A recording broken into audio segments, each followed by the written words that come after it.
Hello guys and welcome back to another mini vlog. সেদিন ছিল Christmas day, তাই জন্য আমরা চলে গেছিলাম পার্ক স্ট্রিটে একটু হাঁটাচলা করতে। না না, একদমই কিন্তু সেটা নয়। সেদিন চলে গেছিলাম আমার বন্ধুদের সাথে একটুখানি ক্লাবিং করতে। তো ক্লাবে না গিয়ে আমরা চলে গেছিলাম একটা খুবই ভালো জায়গায়, দ্যাট ওয়াজ নেম বোম্বাস্টিক। দেখতে পাচ্ছ কতটা সুন্দর করে সাজানো, অ্যান্ড সত্যি বলতে গেলে জায়গাটা অনেকটাই খালি খালি ছিল, কিন্তু ওয়ার্থ ইট ছিল। অ্যান্ড তোমরা তো জানোই যে আমি এদের সাথে পার্টি করতে কত ভালোবাসি। And here it is me, একটু নিজেকে ফ্লেক্স করে নিলাম। যাই হোক, তারপরে গিয়েই প্রচণ্ড খিদে পেয়ে গেছিলো। তো ফার্স্টেই অর্ডার করে দিয়েছিলাম হলো একটি চিকেন ডিমসাম। আর আমার মনে নেই যে এর ভেতরে কী ছিল, বাট এটা ননভেজ ছিল। দেন আমার বর হলো ফিশ ছাড়া ও কিছুই দেখতে পারে না চোখে, তাই জন্য ওর জন্য একটা fish. Then this was my plate, and পুরো মেস হয়েছিল।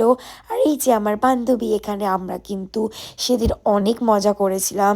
মজার সাথে সাথে কিন্তু আমরা অনেক গল্প গুজব হাসি ঠাট্টা করছিলাম। করতে করতে তারপরে ভাবলাম একটু পিৎজা খাওয়া যাক, যেহেতু আমরা নতুন কোনো জায়গায় গেলে পিৎজা নিশ্চয়ই অর্ডার করি। And this was the best pizza.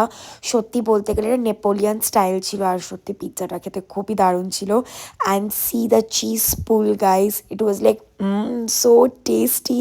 R cheese পুলটা হতে তো আমি একটু এম্বারেসড হয়ে গেছিলাম, বিকজ হয়ে যাচ্ছিল যেহেতু জায়গাটা প্রায় 2টো অবধি ওপেন ছিল, তার জন্য কিন্তু খুব ভালো ডিজে মিউজিক চালিয়েছিল। আর এখানে আমরা সবাই মিউজিকের সাথে সাথে অনেক ডান্স করছিলাম। অ্যান্ড তোমরা তো নিশ্চয়ই জানবে, যারা আমার ডেইলি ভ্লগ ফলো করো বা ডেইলি শর্টস ফলো করো, ডান্স করতে কিন্তু আমাদের জাস্ট দারুণ লাগে।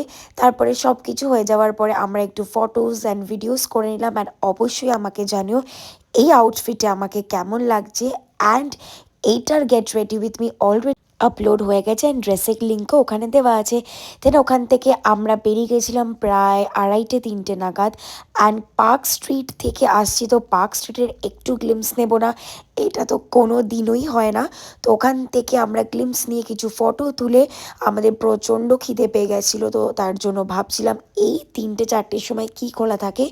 ইয়েস, আমরা চলে গেছিলাম এলহাইতে ডিনার করতে, বিকজ একমাত্র ওখানেই আছে যেটা অনেক রাত্রির অবধি খোলা থাকে। অ্যান্ড ট্রাস্ট মি গাইজ, আমরা অনেক টায়ার্ড হয়ে গেছিলাম এখানে, তো we was just waiting for our dinner. And at last our dinner was here. We ordered mutton biryani and a kebab. And see, এটা আমার favourite piece, nalli piece, because এটা ছাড়া আমার একদম খেতে ভালো লাগে না। তো আজকের ভিডিওটা এই অবধি ছিল। ভালো লাগলে আমাকে নিশ্চয়ই কমেন্টে জানিও তোমাদের কেমন লাগলো। তোমাদের সাথে আবার অন্য একটা ভ্লগে দেখা হবে। Till then, bye by.